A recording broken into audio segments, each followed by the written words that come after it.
오늘 우리들에게 주시는 말씀은 히브리서 5장 12절부터 14절까지 말씀입니다. 길지 않은 말씀인데 여러분들이 눈으로만 입으로만 읽는 것이 아니라 좀 의미를 생각하면서 말씀을 한번 읽어봅시다. 12절부터 14절 다 같이 시작. 때가 오래되었으므로 너희가 마땅히 선생이 되었을 터인데 너희가 다시 하나님의 말씀의 초보에 대하여 누구에게서 가르침을 받아야 할 처지이니 단단한 음식은 못 먹고 젖이나 먹어야 할 자가 되었도다. 이는 젖을 먹는 자마다 어린아이니 의의 말씀을 경험하지 못한 자요. 단단한 음식은 장성한 자의 것이니 그들은 지각을 사용함으로 연단을 받아 선악을 분별하는 자들이니라. 아멘. 사실은 오늘 제가 창립기념일 설교 준비를 해놓은 다른 설교가 있습니다. 근데 제가 설교를 하다 보니까 이 시리즈로 이어가는 열광에서 열망으로 제자입니까? 라고 하는 시리즈 중에 오늘이 성숙함에 대한 말씀인데 오늘 창립기념일에 이 말씀이 훨씬 더 잘 맞겠다는 생각이 들었어요.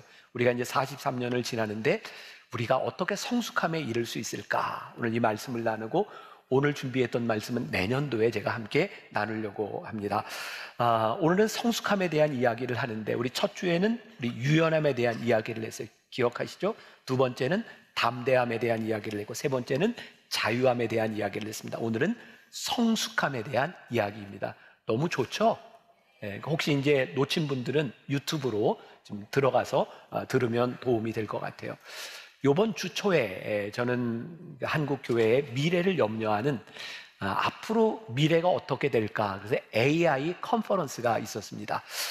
그 교회에서 많은 사람들이 염려를 하고 어떻게 할까라고 이야기를 하는데 그 주 강사로 왔던 레너드 스윗이라고 하는 미국 목사님이 강의를 하는데 정말 저에게 와닿았던 부분이 있어요. 그분이 먼저 이 크리스찬이라고 하는 말에 대해서 이야기를 하는데 이 크리스찬은 초대교회 성도들이 예수님 이후에 제자들이 복음을 전하면서 듣게 된 이름이죠. 근데 크리스찬이라고 하는 이름의 뜻이 헬라어로 보니까 이런 띄워주세요. 이런 어원을 가지고 있어요.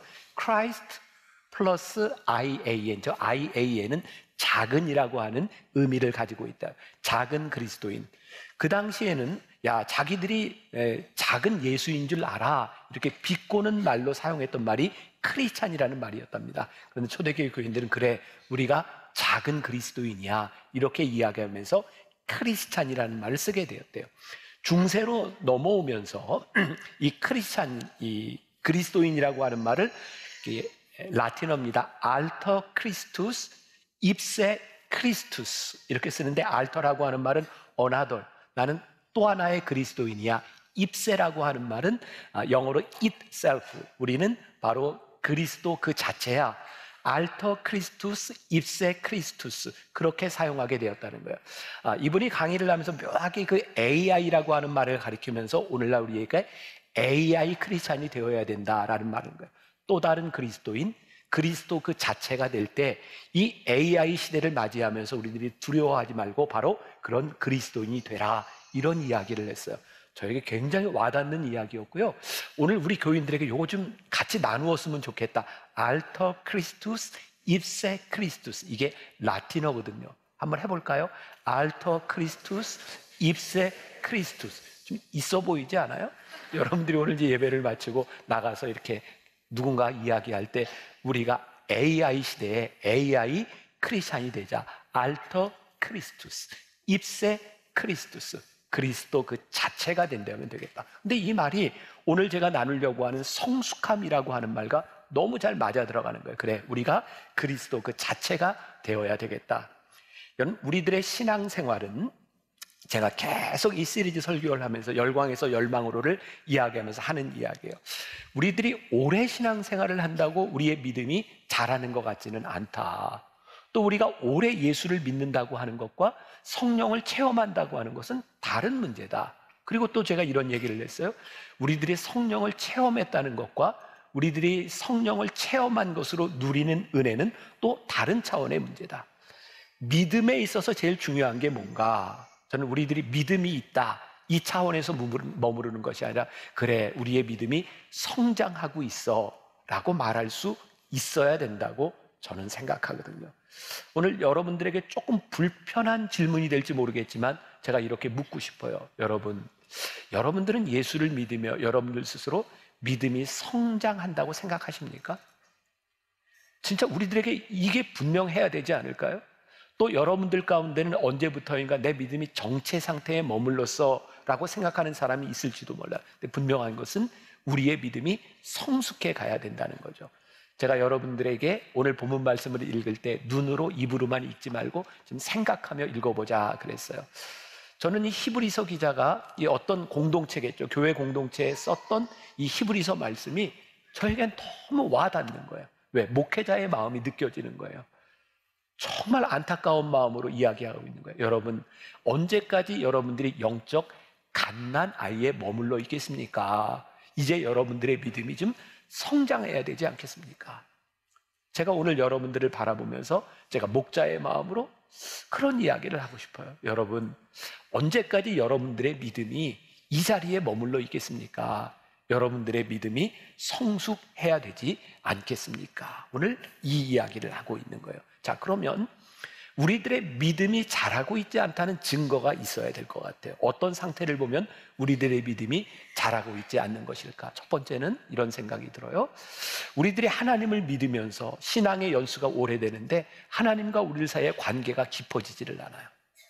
그래서 우리는 오래 예수를 믿는데도 늘 이렇게 목회자에게 의존하려고 해요. 목회자의 입장에서 보면 여러분들이 목회자를 의존하면 제가 목회하기가 참 쉽습니다. 왜? 그냥 하라는 대로 따라하면 되니까. 근데 그것은 믿음이 자라는 것이 아니에요.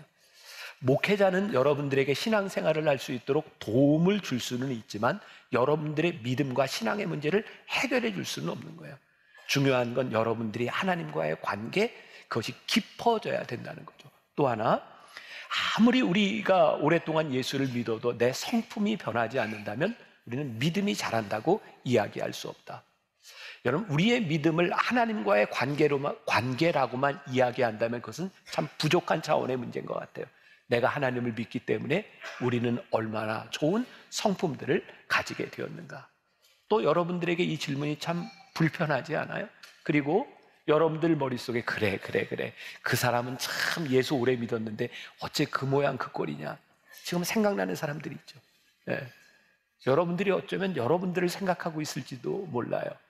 우리의 성품이 변하지 않는 것, 또 아무리 우리들이 오래 예수를 믿어도 끝까지 그냥 팬에 머물러 있어. 제자까지 가지를 않아. 어떻게? 그냥 내가 좋아하는 것에만 좋아하고 내가 좋아하는 것에만 열광하면서 그것이 우리들의 믿음이라고 착각할 수 있다. 또 하나, 아무리 오래 믿어도 내 뜻을 내려놓으려고 하지 않아. 제가 지난주에도 이야기했잖아요. 우리의 신념과 신앙은 다른 것이라고요. 그런데 많은 그리스도인들이 신념으로 신앙생활을 하려고 해요. 내가 가지고 있는 신념을 내려놓으려고 하잖아요. 여러분, 우리의 믿음은 지켜야 되는 것이지만 우리의 신념은 언제든지 하나님 앞에서 꺾일 준비가 되어 있어야 그것이 성숙한 사람이에요. 여러분들은 혹시 이렇게 살아가면서 내가 잘못했습니다, 잘못을 시인하고 인정하는 사람을 볼 때 성숙했다고 생각하세요? 아니면 절대로 나는 잘못했다고 얘기하지 않아, 고집스러운 사람이 성숙했다고 생각하세요? 저는 제가 이렇게 목회를 하면서 제가 좀 성숙해 간다라고 느끼는 것 중에 하나가 제가 미안하다는 이야기를 자주 하게 된 것 같아요. 제가 우리 목회자들한테도 우리 부목사님들한테도 제가 그런 얘기를 이렇게 종종 하거든요. 미안해, 이건 내가 잘못했던 것 같아. 근데 내가 미안하다고 하는 이야기를 함으로 내가 어떻게 인격이 어떻게 무시당하는가 이런 것이 아니라 내가 미안한 것을 미안하다고 이야기할 수 있는 것이 내 인격에 대한 문제라는 생각이 들거든요. 그리고 저는 진짜 감사한 게 있어요. 남들이 착각이라고 이야기할지 모르지만 전 진짜 나이 들미 참 감사하다. 제가 이제 60 이렇게 지나가면서 저는 제가 참 지금도 성숙해 가고 있다고 느끼거든요. 인정해 주세요. 진짜. 그게 너무 감사한 거예요. 여러분들이 신앙생활을 하면서 그래, 내 믿음이 성숙해 가고 있구나라고 느낄 수 있는 것. 여러분, 우리 교회의 힘은 무엇일까요? 여기에 사람들이 얼마나 많이 모이느냐? 근데 만일 여기에 모인 여러분들이 영적으로 갓난아이라고 생각해 보세요. 갓난아이는 어떤 특징이 있어요? 굉장히 자기중심적이고 이기적이라 자기의 욕망이 채워지지 않으면 늘 징징징징 돼요. 여기에 사람들이 많이 모이는데 갓난아이만 가득 차 있다 그러면 교회가 얼마나 시끄러울까요? 그러니까 교회의 힘은 얼마나 많은 사람들이 모여 있느냐에 있는 것이 아니라 여기에 모인 사람들이 얼마나 영적으로 성숙해져 가고 있는가, 그게 교회의 진정한 힘이겠죠. 제가 창립 43주년을 맞이하면서 이 설교를 해야 되겠다 생각한 게, 하나님, 창립 43주년을 맞이하는 우리 교회에게 제일 큰 축복이 무엇입니까? 여기 얼마나 많은 사람이 모여서 예배 드리냐가 아니라 얼마나 많은 사람들의 믿음이 성숙해져 가고 있는가, 그것을 바라볼 수 있는 것이 우리 교회의 축복이 아니겠습니까? 우리가 언제까지 이 신앙생활을 하면서 늘 누군가를 걱정하는 신앙생활을 해야 되겠습니까? 누구를 바라보면 참 안심이 되고, 야, 저 사람을 바라보니 내 마음이 참 기쁘다라고 하는 공동체가 되어야 되지 않을까요? 자, 성숙의 척도를 저는 이렇게 생각해요. 염려의 대상이 되는가, 아니면 염려하는 사람인가. 만일 여러분들이 염려의 대상이 되고 있다면 여러분들은 아예 영적 갓난아이인 거예요. 근데 오늘 여러분들 가운데 오늘 예배를 드리러 오면서도 누군가를 염려하고 배려하고 생각하는 사람이 되었다면 여러분들은 영적으로 성숙해 가고 있는 거죠. 제가 언젠가도 그런 이야기를 한 것 같아요. 제가 이렇게 4월, 5월, 4월, 이렇게 10월 이런 때가 되면 굉장히 걱정이 많았던 때가 있어요. 이렇게 날씨가 좋은데 우리 교인들이 밖으로 놀러 가고 교회 안 오면 어떡하지? 이런 걱정이 좀 있어요. 그리고 참 묘하게도 5월에 그런 걱정을 하고 딱 끝나야 되는데 6월이 되면 장마가 와요. 이렇게 비가 많이 오는데 교인들이 안 오면 어떡하지? 그런 염려가 있어요. 근데 갑자기 그런 생각이 드는 거예요. 혹시 우리 교인들 중에 막 장마철에 비가 오는데 교회 오면서 이렇게 비가 많이 오는데 목사님 오늘 설교 안 하면 어떡하지? 혹시 이런 걱정하는 사람이 있을까? 제가 보기에 그런 걱정하는 사람은 없을 거예요. 왜? 여러분들 생각에 목사님은 비가 많이 와도 강단에 서. 이건 염려의 문제가 아니라 너무 당연한 거잖아요. 우리들이 신앙생활을 하는 여러분들을 바라보면서 이 정도는 우리들이 돼야 된다고 생각한다면 우리들이 정말 안심이 될 텐데, 우리들은 염려의 대상이 되어 있는가? 누군가를 염려하는 사람이 되었는가? 제가 조금 이따 더 설명하겠지만, 장성한 자의 분량에 대해서 설명하겠지만, 우리들은 신앙생활하면서 늘 어떤 장애물들을 겪을 수 있어요. 우리들의 삶에 늘 이렇게 걸림돌이 있는 거죠. 그런데요, 어떤 사람들은 장애물을 만났을 때 그 장애물에 걸려서 넘어지는 사람이 있어요. 그럼 신약 성경에 보면 스캔달리조라는 말이 있는데 걸려 넘어지다라고 하는 말이거든요.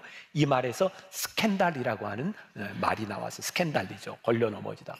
여기에 장애물이 있는데 어떤 사람은 걸려 넘어져요. 그런데 어떤 사람들을 장애물을 만났을 때 이 장애물을 딛고 일어서요. 디딤돌이 되는 거죠.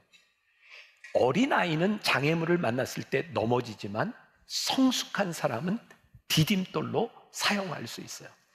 여러분들이 참 교회에서 그런 표현 많이 쓰잖아요. 나 너무 상처받았고 누구 때문에 나 이거 이런 시험 당했고.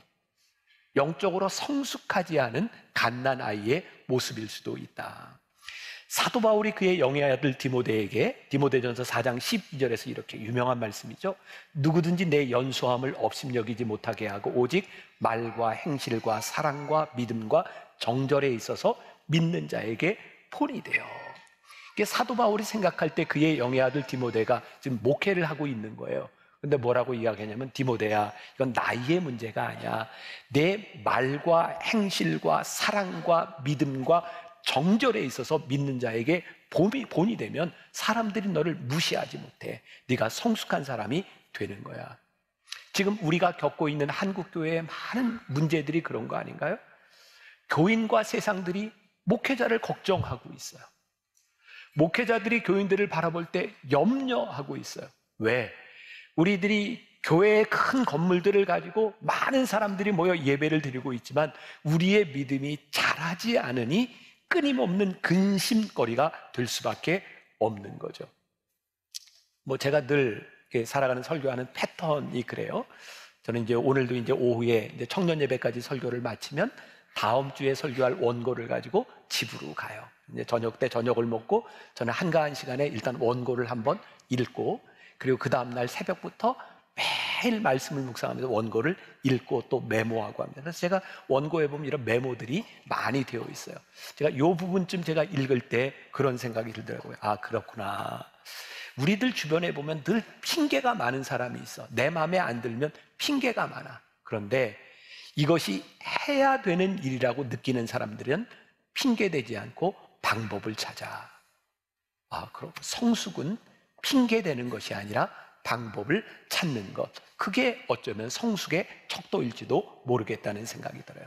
자, 영적 갓난아이는 지극히 이기적이고 자기중심적이다, 이런 이야기를 했어요. 그래서 영적 갓난아이가 많은 곳은 시끄러워요. 평화가 없어요. 저는 우리 만나교회를 보면서 그런 꿈을 꾸거든요. 하나님, 우리 교회에서 신앙생활하는 우리 교인들 가운데 정말 이 평화가 있었으면 좋겠습니다. 제가 여러분들에게 그런 표현 자주 쓰잖아요. 나는 우리 교회에서 신앙생활하는 여러분들, 예배하는 여러분들이 참 행복했으면 좋겠다. 그런데 이 행복은 영적 갓난 아이들도 채워져 있으면 절대로 행복할 수 없는 거예요. 영적 갓난 아이는 어떤 특징을 가지고 있는가? 기도할 때 보면 알아요. 기도의 내용이 하나님과 별로 관계가 없어요. 우리들이 영적으로 성숙하게 되면 우리의 기도 가운데 하나님의 뜻이 무엇인지를 묻게 되죠. 자, 한번 생각하고 적용해 봅시다. 여러분들이 지금까지 신앙생활을 하면서 여러분들의 삶에 가장 뜨거웠던 때가 언제일까요? 뭐 다 동일하지는 않지만 처음 예수를 믿고 처음 은혜를 받았을 때 우리의 마음이 제일 뜨거웠고, 그때는 우리들의 삶의 간증이 참 많았어요. 예수 믿은 지 얼마 안 되는 사람들이요, 정말 저 많이 경험하거든요. 막 쪼르르 달려가지고, 목사님 제가 은혜를 받았는데요, 요번 주에도 기적이 일어났어요. 기적이. 막 간증을 해요. 근데 그 기적의 내용들을 보면 되게 이제 아픈데 기도하고 나았거나, 또 경제적인 문제가 해결됐거나, 또는 어떤 사람들 목사님 글쎄요, 제가 요번 주에 너무너무 그게 먹고 싶었는데요, 글쎄 어떤 사람이 저한테 그거 먹자 그래요. 어떻게 이런 기적이 있을 수 있어요? 그리고 막 이야기. 근데 진짜 처음 예수를 믿을 때는 모든 것들이 내 원초적인 욕망들이 해결되는 그런 기적들을 경험하거든요. 여러분들도 그랬을 것 같아요. 왜? 그게 전혀 이상한 일이 아니에요. 여러분 생각해 보세요.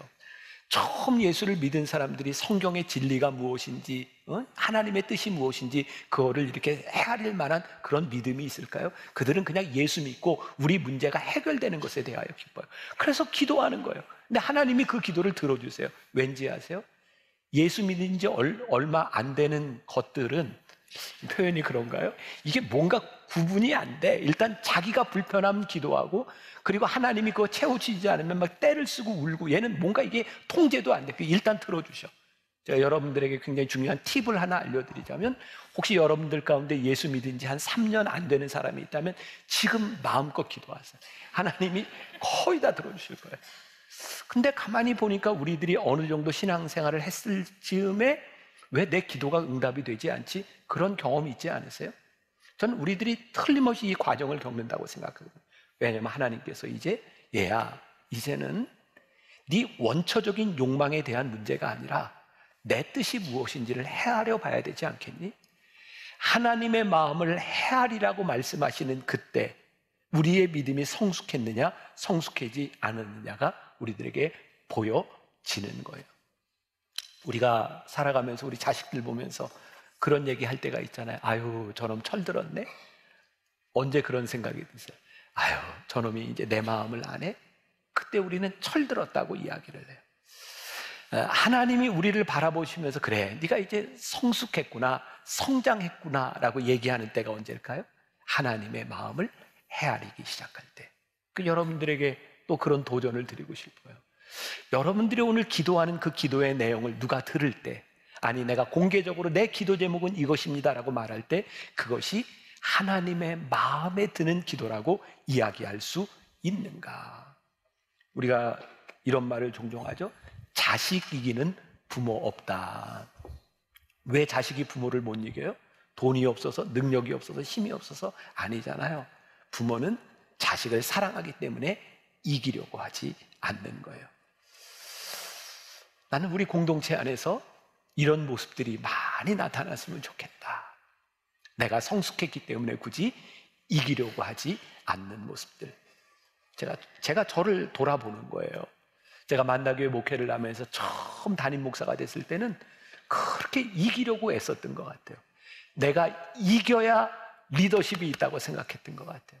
그런데 제가 성숙해가고 있다고 느끼는 것은 이기는 게 아니구나. 목회는 하나님이 나에게 맡겨주신 양들은 내 양이 아니라 주님의 양인데, 나에게 맡겨주신 양을 이기는 게 목회가 아니라 이 양을 잘 돌보는 게 목회구나 라는 것을 깨닫게 되면서 저는 제가 성숙했다는 생각을 하거든요.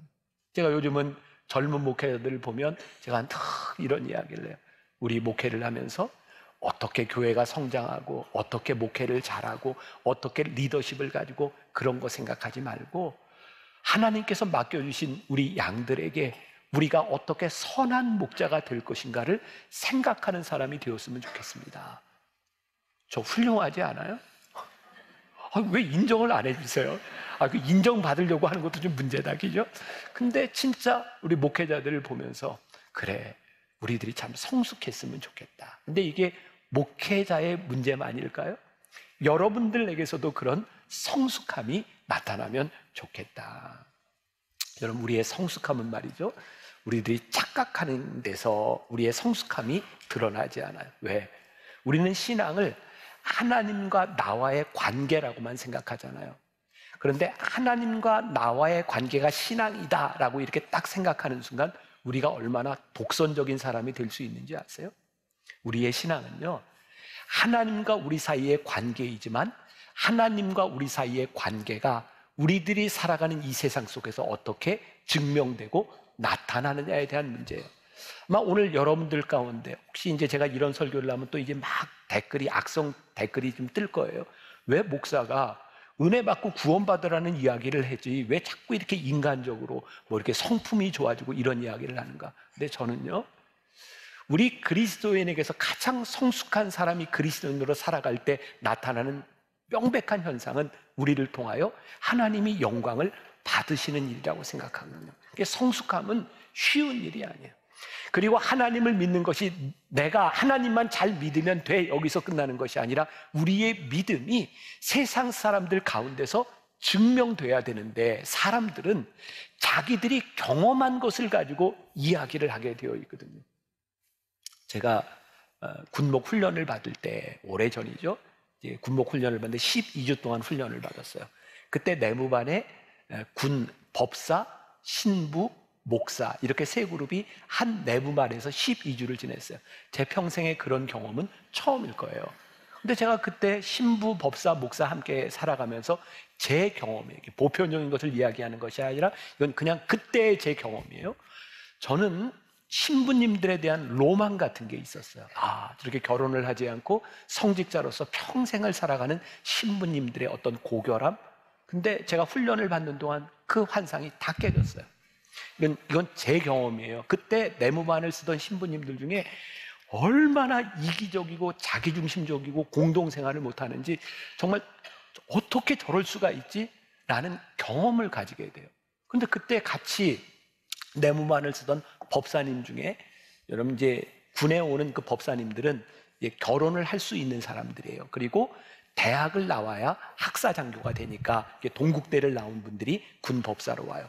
근데 그분들 중에는 많은 분들이 동자승으로 어렸을 때 절에서 자란 사람들이 있어요. 동자승들은 어렸을 때 절을 치우는 일부터, 이렇게 허드렛 일부터 이렇게 배워나갑니다. 근데 그분들이요, 내무 생활을 하는데 얼마나 모범적인지 몰라요.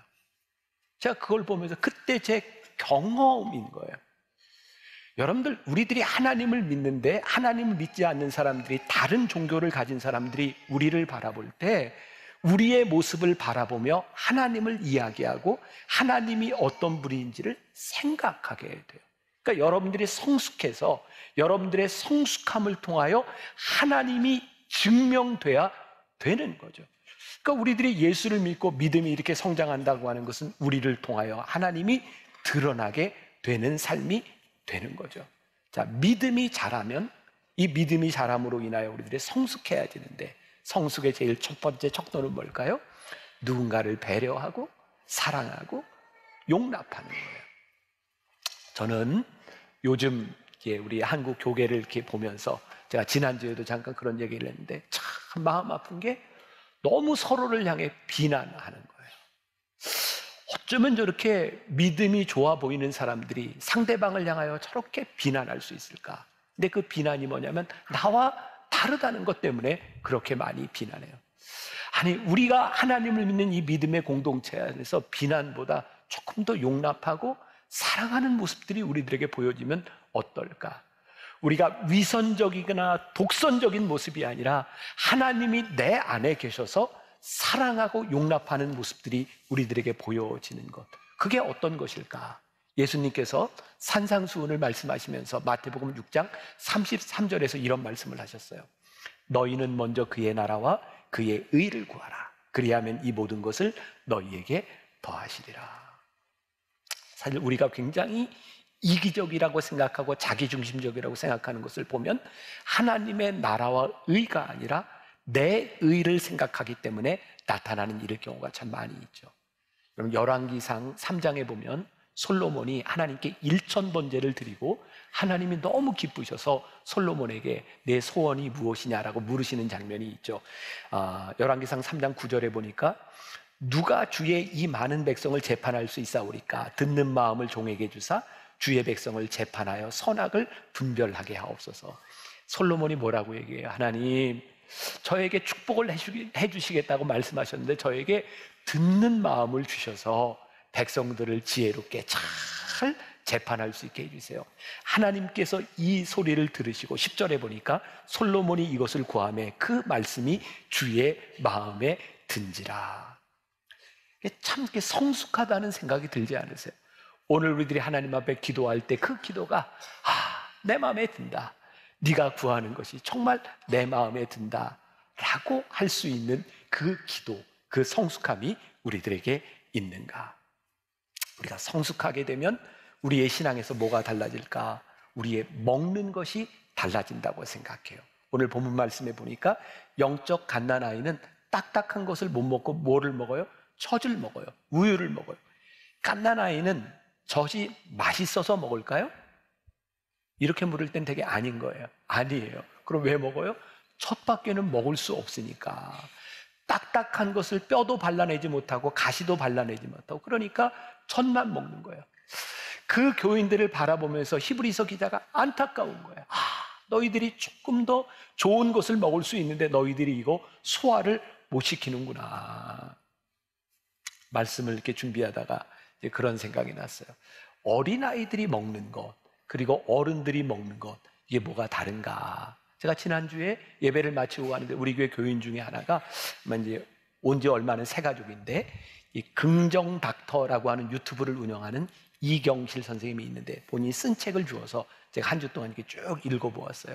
거기에 보니까 우리들의 기분을 좋게 해주는 인스턴트 음식, 애들이 좋아하는 음식이 기분은 좋게 할 수 있으나 우리들의 몸에 어떻게 해가 되는지를 이렇게 쭉 설명을 하고 있더라고요. 가서 좀 들어보세요. 긍정 닥터 들어보세요. 제가 이제 그 유튜브도 들어보고 했는데, 그러고 보니까 어린아이들이 좋아하는 음식은 뭘까 생각해 보니까 입맛에 맞는 취향인 거예요. 제가 어제 토요일 날 그런 얘기를 했어요. 어린애들이 제일 좋아하는 것 중에 하나가 스팸이잖아요. 저 어렸을 때 스팸 좋아했는데, 흰 쌀밥, 따끈따끈한 흰 쌀밥에 스팸을 딱 구워가지고 밥에 올려가지고 김하고 이렇게 딱 싸서 먹든가, 계란 후라이를 하나 해가지고 스팸하고 먹으면 너무 맛있지 않아요? 제가 이 얘기하고 나서 어제 저녁에 스팸하고 계란 먹었어요. 집에 갔더니 제 아내가 저한테 스팸을 고주면서 아마 오늘 밤에 스팸 먹을 사람 많겠다. 그리고 제가 정말 오랜만에 흰 쌀밥에 스팸에 계란에 김을 가지고 먹었는데, 근데 제가 좀처럼 요즘 잘 먹지 않거든요. 왜? 그게 건강에 좋지 않기 때문에. 아이들이 음식을 먹는 거 보면 아이들은 좋아하는 취향에 따라 먹습니다. 그러나 어른은 이 음식이 나에게 어떤 유익이 될까를 생각하는 거죠.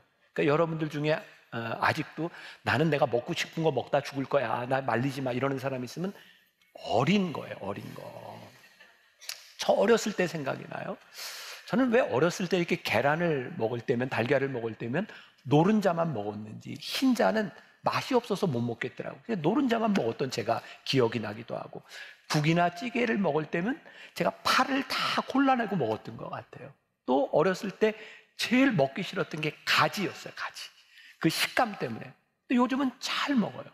자, 보세요. 여러분들의 삶을, 여러분들의 영적인 상태를 적용해 보세요. 나는 내 취향대로 살아가고 있는가, 아니면 나에게 유익이 되는 것을 취하는 사람인가. 우리 교회는 지난 10년 전부터 이열치열 부흥회를 해요.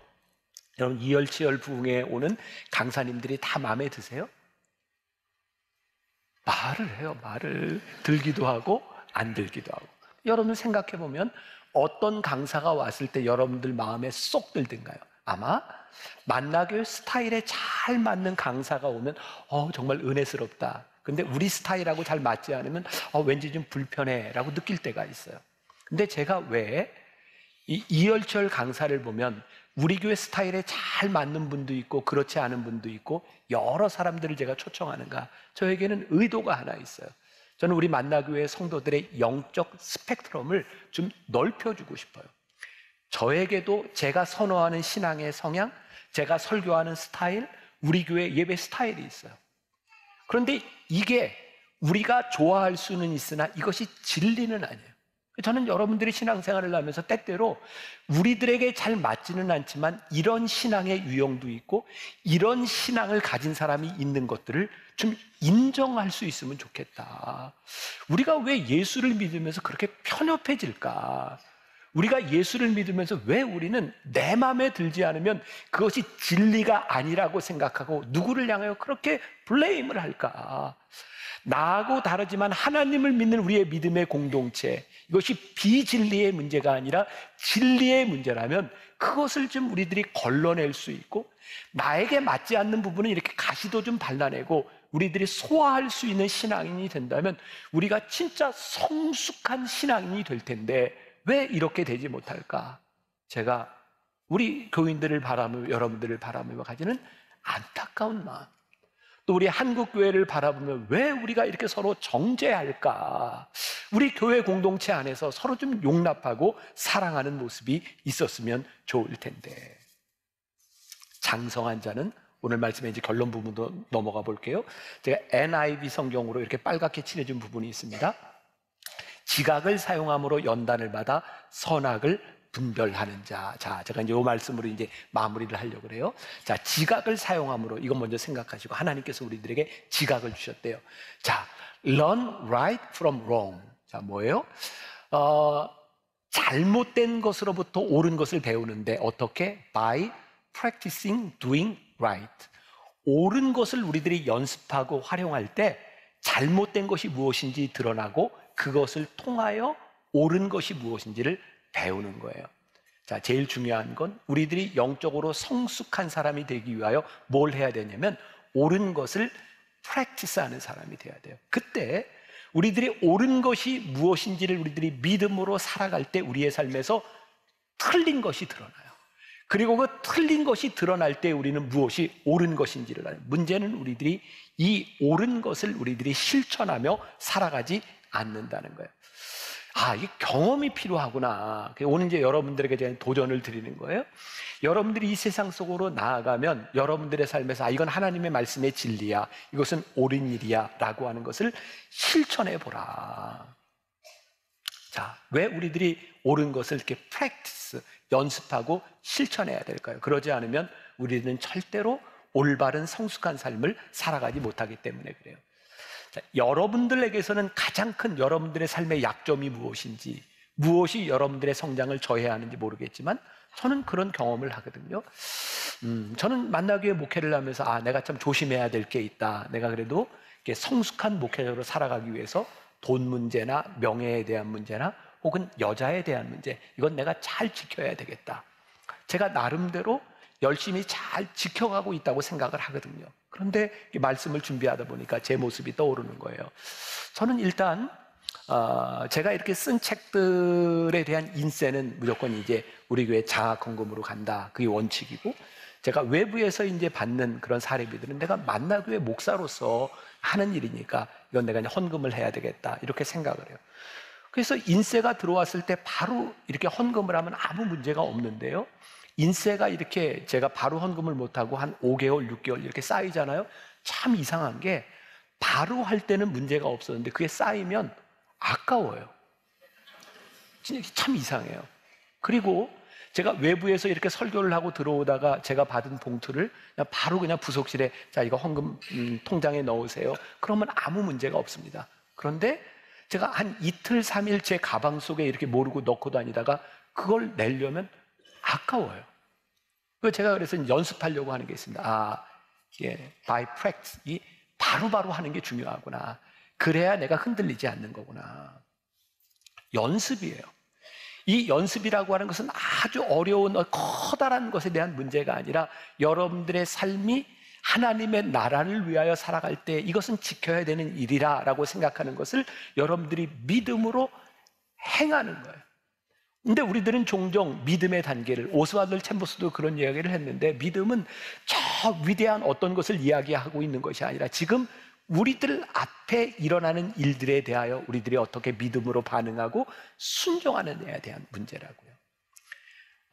옛날에 빌리 그레함 목사님을 따라다니면서 집회에서 찬양을 하던 킴 웍스라고 하는 여인이 있어요. 우리나라 사람인데 미국으로 입양이 됐고요. 오스트리아에서 성악을 공부하고 돌아와서 빌리 그레함 목사님과 함께 집회에 가서 이렇게 찬양을 하는 여인이었어요.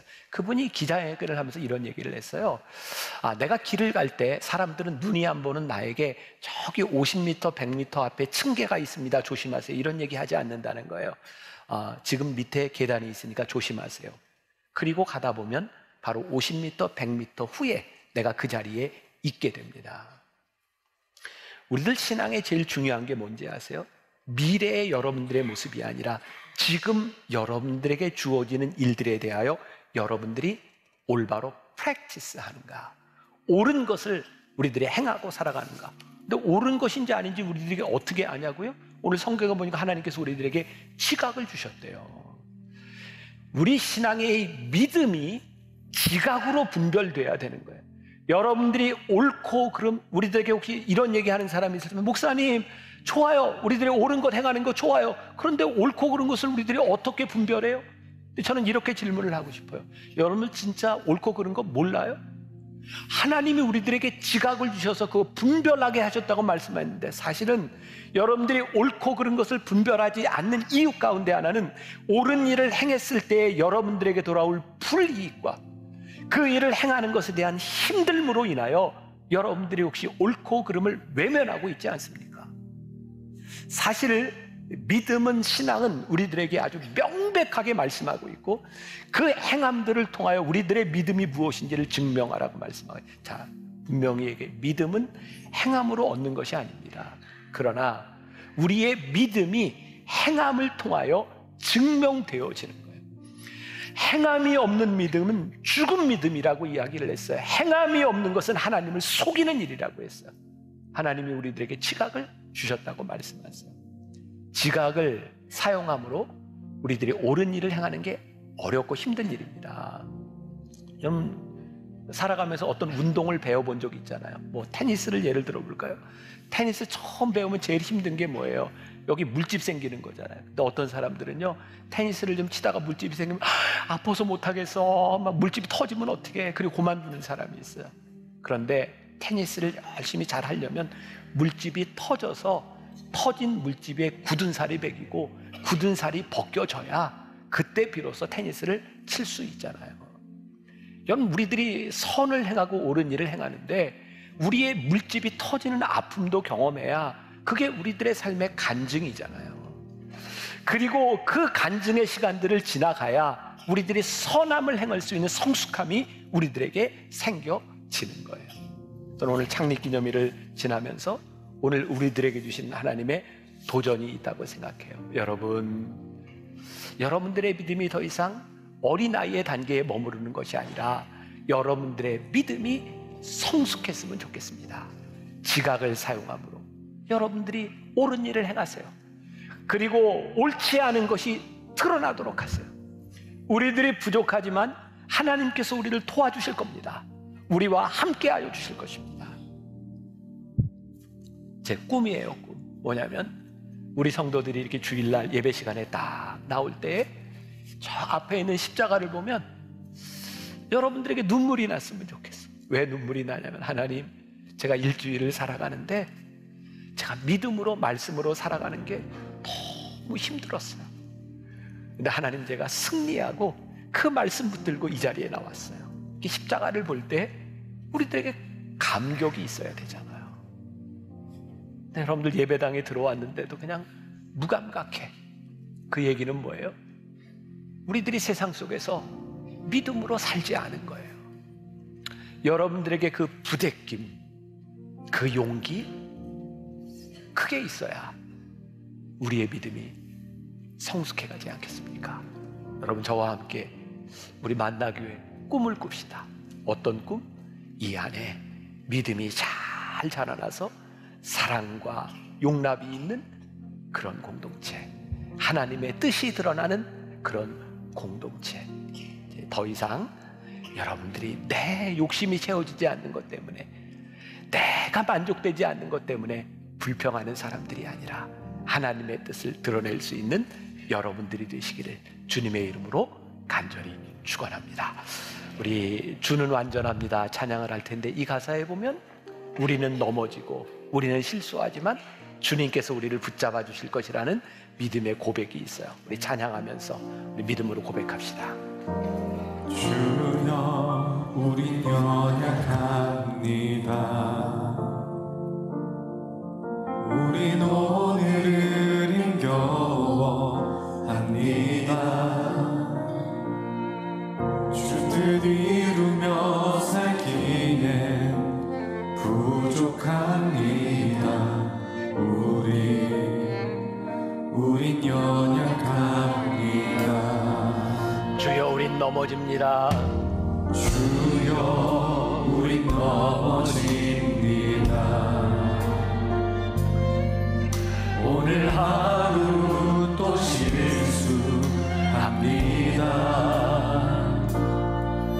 주의 구주를 구하는 죄인이다. 우리 주만 바라봅니다. 한없는 주님의 은혜 온 세상 위에 넘칩니다. 가릴 수 없는 주 영광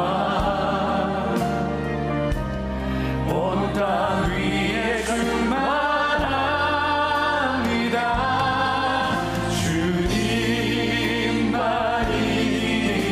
주님만이오니 주님, 우리는 부족하고 우리 그를 따라갑니다.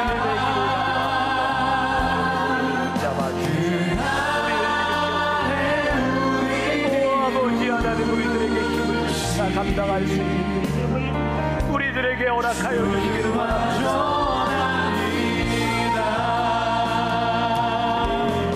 주여, 우린 연약합니다. 아버지 하나님, 우리들이 넘어질 때도 있지만 믿음으로 이 길을 가게 하십니다. 주 뜻 이루며 살기에 부족합니다.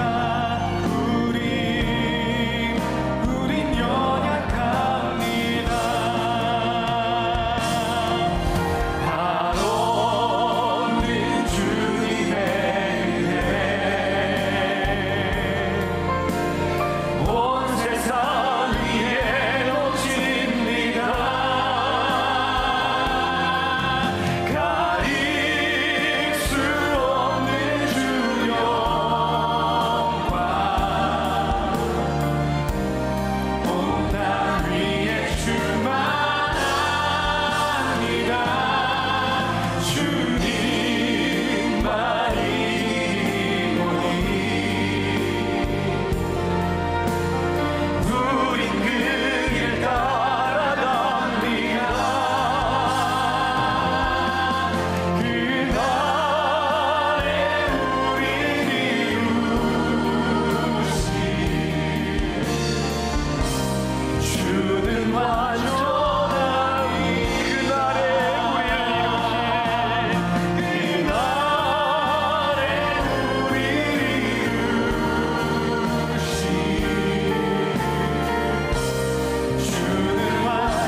주님, 우리는 연약합니다. 우리는 넘어지기도 합니다. 우리는 실수하기도 합니다. 그러나 주님의 완전하심을 믿으며 우리들이 믿음으로 살아가게 하여 주옵소서. 우리들에게 소원이 있습니다. 언제까지 우리들이 영적 갓난아이에 머물러 있겠습니까? 우리들이 영적으로 믿음으로 성숙하게 하여 주옵시고 주의 거룩하심과 주의 뜻과 주님의 영광을 나타내는 귀한 우리 성도들 되게 하여 주옵소서. 이제 우리들에게 주어진 세상 한가운데로 나아갑니다. 믿음으로 살아가게 하시고 지각을 사용함으로 분별할 수 있는 사람들이 되게 하여 주옵시고 용기 있게 순종하는 믿음의 사람들이 되게 하여 주옵소서. 지금은 우리 주 예수 그리스도의 은혜와 하나님 아버지의 무한하신 사랑과 성령의 인도하심이 믿음으로 용기 있게 이 세상을 향해 나가는 성숙한 그리스도인 되기를 소원하는 당신의 사랑하는 모든 백성들 위해 지금부터 영원까지 함께 하시기를 간절히 축원하옵나이다. 아멘.